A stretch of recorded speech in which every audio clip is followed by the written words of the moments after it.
আসসালামু আলাইকুম। আজকের বাংলা নিউজে সবাইকে জানাচ্ছি স্বাগতম। শুরুতে জানাচ্ছি বিশ্ব আলোচিত খবরের সংবাদ শিরোনাম। আজকের বাংলা নিউজের সাথেই থাকুন। মধ্যপ্রাচ্যের কিছু দেশ গাজায় হামাসের বিরুদ্ধে লড়াইয়ে সেনা পাঠানোর প্রস্তাব দিয়েছে ট্রাম্প। পুতিনের সঙ্গে বৈঠক স্থগিত করলেও হোয়াইট হাউস সময় নষ্ট করতে চান না ট্রাম্প। গাজায় কি তাহলে যুদ্ধবিরতি ভেঙে গেছে? স্টর্ম শ্যাডো ক্ষেপণাস্ত্র দিয়ে রুশ রাসায়নিক কারখানায় হামলা। যুদ্ধবিরতি নির্ভর করছে আফগানিস্তানের উপর পাকিস্তান। রুশ তেল আমদানি নিয়ে মোদির সঙ্গে ফোনে কথা বলেছেন ট্রাম্প। ইসরায়েলি হামলায় ফিলিস্তিনের শিক্ষা ব্যবস্থা ধ্বংস, শিক্ষার্থী নিহত 20,000। বিশ্বের তৃতীয় শক্তিশালী বিমান বাহিনী ভারতে যা বলল চীনা বিশেষজ্ঞ। এতক্ষণ শুনছিলেন বিশ্ব আলোচিত খবরের সংবাদ শিরোনাম। এবার বিস্তারিত। মধ্যপ্রাচ্যের কিছু দেশ গাজায় হামাসের বিরুদ্ধে লড়াইয়ে সেনা পাঠানোর প্রস্তাব দিয়েছে ট্রাম্প। মধ্যপ্রাচ্যের কিছু দেশ গাজায় হামাসের বিরুদ্ধে লড়াই করার জন্য নিজেদের বাহিনী পাঠানোর প্রস্তাব দিয়েছে বলে দাবি করেছেন যুক্তরাষ্ট্রের প্রেসিডেন্ট ডোনাল্ড ট্রাম্প। এর মধ্য দিয়ে গাজায় নড়বড়ে হয়ে পড়া যুদ্ধবিরতির মধ্যে হামাসকে আবারও হুমকি দিলেন তিনি। নিজের মালিকানাধীন সামাজিক যোগাযোগ মাধ্যম ট্রুথ সোশ্যাল স্থানীয় সময় গতকাল মঙ্গলবার ট্রাম্প লিখেছেন, মধ্যপ্রাচ্য ও মধ্যপ্রাচ্যের আশপাশের অঞ্চলে আমাদের এখনকার মহান মিত্ররা স্পষ্ট জোরালোভাবে বড় উৎসাহ নিয়ে আমাকে জানিয়েছেন তারা আমার অনুরোধ একটি শক্তিশালী বাহিনী নিয়ে গাজায় যাওয়ার সুযোগকে স্বাগত জানাবেন। যদি তারা খারাপ আচরণ অব্যাহত রাখে এবং আমাদের সঙ্গে নিজেদের চুক্তি ভঙ্গ করে তাহলে তারা আমাদের হামাসকে মাটির সঙ্গে মিশিয়ে দেবেন। কোন কোন দেশ ট্রাম্পকে গাজায় যাওয়ার প্রস্তাব দিয়েছে তা তিনি প্রকাশ করেননি, তবে অঞ্চলটির বিষয়ে সাহায্য করাই ইন্দোনেশিয়ার কথা তিনি আলাদা করে উল্লেখ করেছেন। পুতিনের সঙ্গে বৈঠকে স্থগিত করল হোয়াইট হাউস সময় নষ্ট করতে চান না ট্রাম্প। ইউক্রেন যুদ্ধ নিয়ে রাশিয়ার প্রেসিডেন্ট ভ্লাদিমির পুতিনের সঙ্গে যুক্তরাষ্ট্রের প্রেসিডেন্ট ডোনাল্ড ট্রাম্পের মুখোমুখি বৈঠকের পরিকল্পনা স্থগিত করেছে হোয়াইট হাউস। পরে ট্রাম্প বলেছেন তিনি কোনো অর্থহীন বৈঠকে বসে সময় নষ্ট করতে চান না। গতকাল মঙ্গলবার হোয়াইট হাউসে দেওয়া এক বক্তব্যে ট্রাম্প ইঙ্গিত দেন আলোচনার পথে একটি বড় বাধা হল বর্তমান সমররেখায় লড়াই বন্ধে রাশিয়ার অস্বীকৃতি। এর আগে হোয়াইট হাউসের একজন কর্মকর্তা বলেন নিকট ভবিষ্যতে ট্রাম্প পুতিন বৈঠকের কোনো পরিকল্পনা নেই। অথচ গত বৃহস্পতিবার ট্রাম্প ঘোষণা করেছিলেন 2 সপ্তাহের মধ্যে বুদাপেস্টে পুতিনের সঙ্গে তার বৈঠক হবে। বিশ্লেষকরা বলেছেন ইউক্রেন যুদ্ধ বন্ধে যুক্তরাষ্ট্র ও রাশিয়ার শান্তি প্রস্তাবের মূল পার্থক্যগুলো এই সপ্তাহে ক্রমেই আরো বেশি স্পষ্ট হয়ে উঠেছে। এসব পার্থক্য দুই নেতার শীর্ষ বৈঠকের সম্ভাবনাকে কার্যত শেষ করে দিয়েছে। গত আগস্টে যুক্তরাষ্ট্রের আলাস্কায় তড়িঘড়ি আয়োজিত এক বৈঠকে সর্বশেষ মুখোমুখি হয়েছিলেন ট্রাম্প ও পুতিন।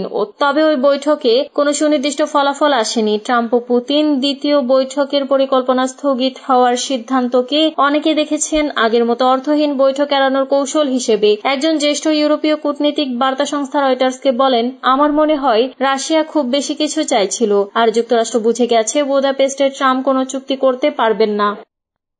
গাজায় কি তাহলে যুদ্ধবিরতি ভেঙে গেছে?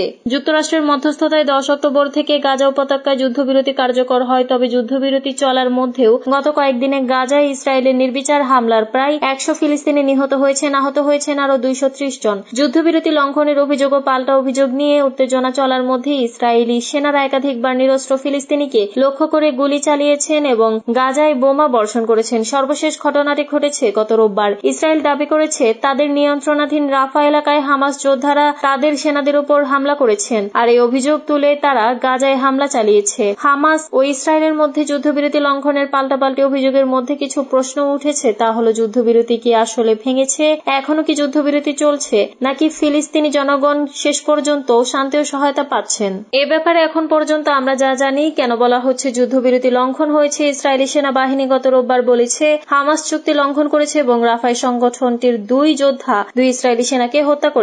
এরপর ইসরায়েল গাজা উপত্যকায় ব্যাপক ও বিস্তৃত হামলা চালায়। হামাসের সশস্ত্র শাখা কাসেম ব্রিগেডস বলেছে তারা কোনো সংঘর্ষের খবর জানে না। তাদের দাবি রাফা এলাকা ইসরায়েলের নিয়ন্ত্রণে রয়েছে এবং ওই এলাকায় কোনো ফিলিস্তিনি যোদ্ধার সঙ্গে ব্রিগেডসের যোগাযোগ হয়নি। হামাসের বিরুদ্ধে যুদ্ধবিরতি লঙ্ঘনের যে একটি অভিযোগই তোলা হয়েছে তা নয়। ইসরায়েল বলেছে হামাস 28 জিম্মির মরদেহ ফেরত দেওয়ার ক্ষেত্রে দেরি করেছে। এই জিম্মিরা গাজায় ইসরায়েলের বোমা হামলার সময় নিহত হয়েছিলেন। স্টর্ম শ্যাডো ক্ষেপণাস্ত্র দিয়ে রুশ রাসায়নিক কারখানায় হামলা। যুক্তরাজ্য নির্মিত স্টর্ম শ্যাডো ক্ষেপণাস্ত্র ব্যবহার করে ইউক্রেন রাশিয়ার একটি গুরুত্বপূর্ণ রাসায়নিক কারখানায় হামলা চালিয়েছে। মঙ্গলবার 22 অক্টোবর ইউক্রেনীয় সেনাবাহিনী একে সফল হামলা বলে উল্লেখ করেছে। হামলাটি ছিল বৃহৎ পরিসরের যৌথ ক্ষেপণাস্ত্র বিমান হামলার অংশ।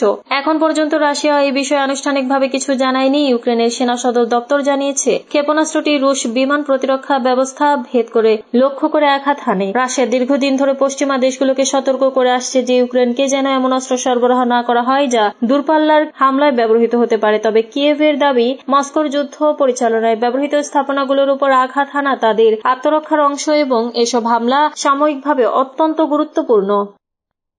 যুদ্ধবিরতি নির্ভর করছে আফগানিস্তানের উপর পাকিস্তানের প্রতিরক্ষা মন্ত্রী খাজা মোহাম্মদ আসিফ বলেছেন, আফগানিস্তানের সাথে তার দেশের ভঙ্গুর যুদ্ধবিরতির চুক্তি নির্ভর করছে দেশটি তাদের সীমান্ত পথের সশস্ত্র গোষ্ঠীগুলো হামলা বন্ধ করতে পারে কিনা তার উপর। সোমবার 20 অক্টোবর বার্তা সংস্থা রয়টার্সকে দেয়া এক সাক্ষাৎকারে আসিফ বলেছেন, সবকিছু এই একটি বিষয়ের উপর নির্ভর করছে। এর আগের দিন কাতার ও তুরস্কের মধ্যস্থতায় দেশ দুটি যুদ্ধবিরতি চুক্তিতে পৌঁছায়। এর এক সপ্তাহ ধরে সীমান্তে ব্যাপক সংঘর্ষের পর এই যুদ্ধবিরতি কার্যকর হয়। 2021 সালে মার্কিন ও ন্যাটো বাহিনী আফগানিস্তান থেকে সরে যাওয়ার পর তালেবান ক্ষমতায় ফেরে। এরপর থেকে দুই দেশের সম্পর্কের অবনতি হতে থাকে। খাজা আসিফ বলেন, আফগানিস্তান থেকে আসা যে কোনো হুমকি এই চুক্তির লঙ্ঘন বলে গণ্য হবে। তিনি আফগানিস্তান প্রতিরক্ষা মন্ত্রী মোল্লা মোহাম্মদ ইয়াকুবের সাথে আলোচনায় নেতৃত্ব দিয়েছিলেন। তিনি বলেন, লিখিত চুক্তিতে বলা হয়েছে কোনো ধরনের অনুপ্রবেশ ঘটতে দেওয়া হবে না। তিনি আরো বলেন, টিটিপি আফগানিস্তানের ক্ষমতাসীন তালেবানদের যোগসাজশে কাজ করছে।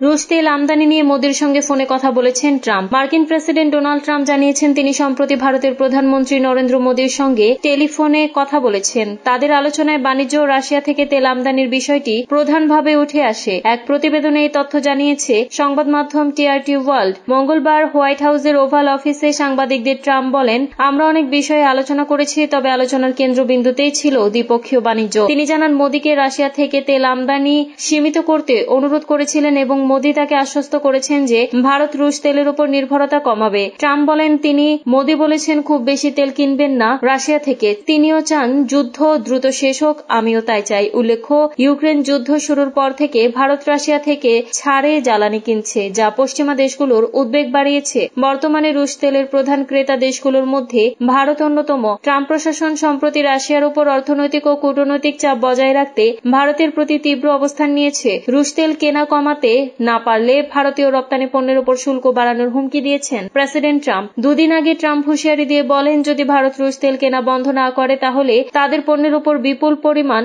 শুল্ক আরোপ করা হবে।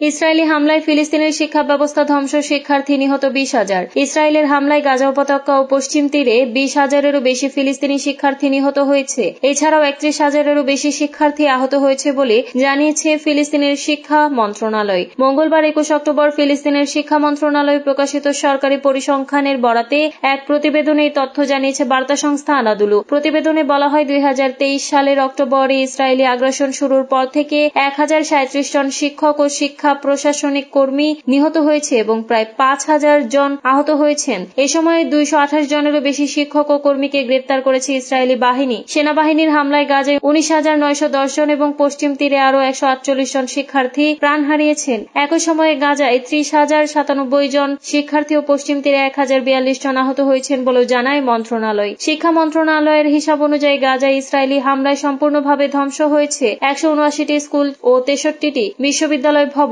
আংশিক ক্ষতিগ্রস্ত হয়েছে 118টি সরকারি এবং জাতিসংঘ পরিচালিত 100টি স্কুল।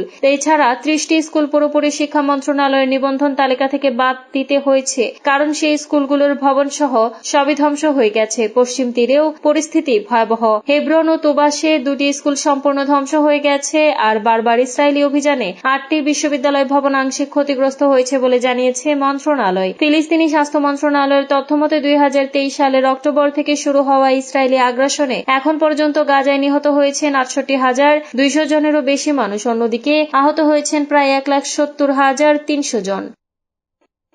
তৃতীয় বিশ্বের শক্তিশালী বিমান বাহিনী ভারতের, যা বললেন চীনা বিশেষজ্ঞ।